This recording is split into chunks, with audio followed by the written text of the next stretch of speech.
సర్దార్ సర్వాయి పాపన్న 375వ జయంతి సందర్భంగా ట్యాంక్ బండి మీద భూమి పూజ చేసుకొని బహుజనుల ఆకాంక్షకు ఆనాడు అందరి బహుజనులను కలుపుకొని ఏ విధంగా పోరాటం చేసిండో ఈరోజు వారి చరిత్ర భవిష్యత్ తరాలకు తెలిసి అందరూ కూడా సామాజికంగా రాజకీయంగా ఎదగాలనే ఆలోచనతోటి విగ్రహం ఏర్పాటు చేయడానికి ముందుండి మాకంటే నేను మహేష్ అన్న అనేక సందర్భాల్లో కొంత జాప్యం చేసినా ఏమైంది ఇంకెందుకు జాప్యమని చొరవ తీసుకొని ఈరోజు ఇక్కడ విగ్రహానికి పూజ చేసినటువంటి గౌరవ ముఖ్యమంత్రి రేవంత్ రెడ్డి గారికి ఒక్కసారి గట్టిగా చప్పట్లతోటి ధన్యవాదాలు తెలియజేస్తా ఉన్నాం. అదేవిధంగా గౌరవ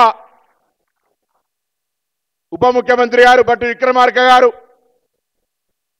రాష్ట్ర కాంగ్రెస్ అధ్యక్షులు మహేష్ కుమార్ గౌడ్ గారు, బలహీన వర్గాల మంత్రి వాకిటి శ్రీహరి గారు, అట్లూరు లక్ష్మణ్ కుమార్ గారు, మాజీ పార్లమెంట్ సభ్యులు మధు యాష్కి గారు, పెద్దలు కేశవరావు గారు, మేయర్ సోదరి విజయలక్ష్మి గారు, బీసీ కమిషన్ చైర్మన్ నిరంజన్ గారు, అదేవిధంగా సోదరి బీసీ మహిళా కమిషన్ చైర్మన్ శారద గారు, ఎమ్మెల్యేగా షామిల్ గారు, అదేవిధంగా శంకరన్న గారు, జాజుల శ్రీనివాస్ గారు, వేదిక మీద ఉన్న పెద్దలందరికీ ఇక్కడికి ఇచ్చేసిన అందరికీ పేరు పేరున నమస్కారాలు. ఈరోజు సర్వాయి పాపన్న స్ఫూర్తితోటి ఇక్కడ అందరూ వచ్చినటువంటి మీ అందరికీ కూడా స్వాగతం, ధన్యవాదాలు తెలియజేస్తా ఉన్నా. ఆనాడు 4 వర్ణాలు, క్షుద్రులు, వైశ్యులు, క్షత్రియులు, బ్రాహ్మణులని, వేదిక మీద ఉన్న వాళ్ళందరం కూడా క్షుద్రులమే. ఇవాళ రేవంత్ రెడ్డి గారి నాయకత్వంలో దేశానికే మార్గదర్శకత్వంగా ఉండే విధంగా కులగణన జరిగి చట్టపరంగా న్యాయపరంగా 1,00,000 మంది ప్రభుత్వ ఉద్యోగులను నియమించి గ్రామాన సమాచారం సేకరించి ఎంపైరికల్ డాటా ప్రామాణికమైనటువంటి సమాచారముతోటి సబ్ కమిటీ వేసుకొని చట్టరీత్యా ప్రజాస్వామ్యరీత్యా శాసనసభలో చర్చ చేసి కేబినెట్ ఆమోదంతో బిల్లులు రూపొందించి గవర్నర్ గారికి పంపిస్తే, గవర్నర్ గారు ఢిల్లీకి పంపిస్తే,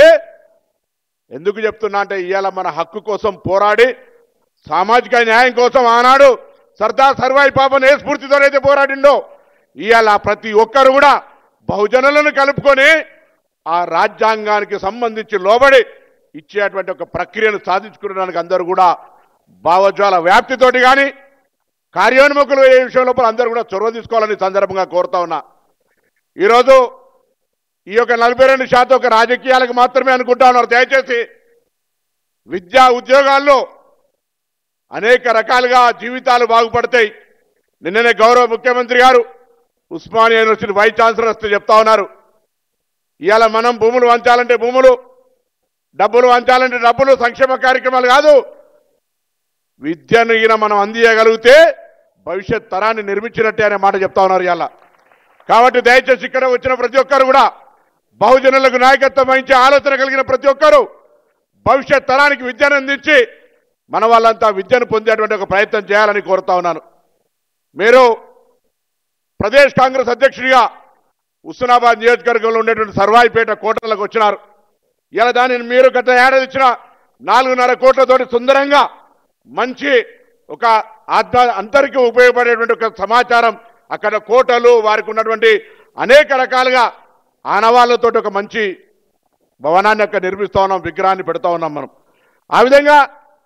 ఏ మాటకు సంబంధించిన బలహీన వర్గాల న్యాయానికి సంబంధించి కులగణనే కాదు, అటు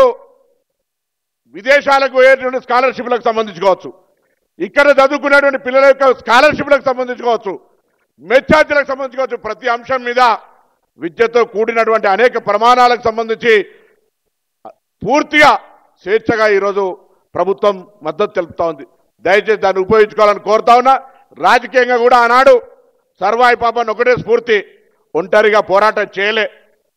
నలుగురిని జమేసుకొని రాజ్యాధికారం వైపు పోయినటువంటి పరిస్థితులలో మనమందరం కూడా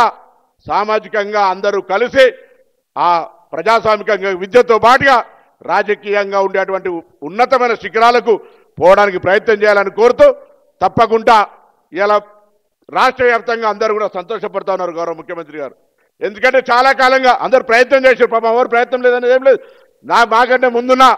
పెద్దలందరూ ప్రయత్నం చేసినా కార్యరూపం దాల్చిందే లెక్క, గోల్ కొట్టిన వాళ్ళ లెక్క కాదు, దిగిందా లేదా లెక్క అన్నట్టుగా ఇయ్యాల తెలంగాణ ప్రభుత్వంలో మీ నాయకత్వంలో నేను మహేష్ కుమార్ గౌడ్ గారు మిగతా నాయకత్వం అందరం కూడా మధు యాష్కి గారు కానీ మిగతా అందరం కూడా ఇలా మనం ఒక పెద్ద చారిత్రాత్మకమైనటువంటి నాయకుడు, చరిత్ర సామాజిక స్ఫూర్తికి ఒక రోల్ మోడల్, అటువంటి ఆయన విగ్రహాన్ని భవిష్యత్ తరానికి చెప్పేటువంటి ఒక శంకుస్థాపన చేసుకున్నాం. చాలా సంతోషంగా ఉంది. నేను ఎక్కువసేపు మాట్లాడకుండా, ఎందుకంటే అందరూ కూడా ఉన్నారు, సమయం కూడా కొంత ఆలస్యమైంది, మనం పొద్దున్న నుంచి వచ్చి ఉన్నాం కాబట్టి అతిథులందరూ దయచేసి మేము మాట్లాడిన మీరు మాట్లాడినట్టే, మీరు మాట్లాడింది మేము మాట్లాడిన అనుకొని ఎక్కువ దానికి ఎక్కువ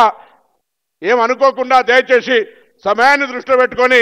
మరి ముందుకు పోయేటువంటి కార్యక్రమం ఉంది. కాబట్టి అందరికీ మరొక్కసారి మంత్రివర్గానికి, శాసనసభ్యులకు, కుల సోదరులకు, సంఘాలకు, బహుజన నాయకత్వానికి అందరికీ కూడా రాబోయే కాలంలో కాంగ్రెస్ పార్టీ ప్రభుత్వం తీసుకున్నటువంటి నిర్ణయం, ముఖ్యమంత్రి గారు తీసుకున్న నిర్ణయం 42% సాధించడానికి కొరకు అందరూ కూడా ఒక సామాజిక స్పృహతో పనిచేయాలని సందర్భంగా కోరుతూ ఈరోజు సర్వాయి పాపన్న జయంతి, ఆయన జయంతి సందర్భంగా మనందరం ఆ ప్రతిజ్ఞ పూర్తి తీసుకొని ముందుకు పోదామనే మాట మనవి చేస్తూ గౌరవనీయులు శాసన మండలి సభ్యులు రాష్ట్ర కాంగ్రెస్ అధ్యక్షులు మహేష్ కుమార్ గౌడ్ గారిని మాట్లాడాల్సిందిగా కోరుతా ఉన్నాను.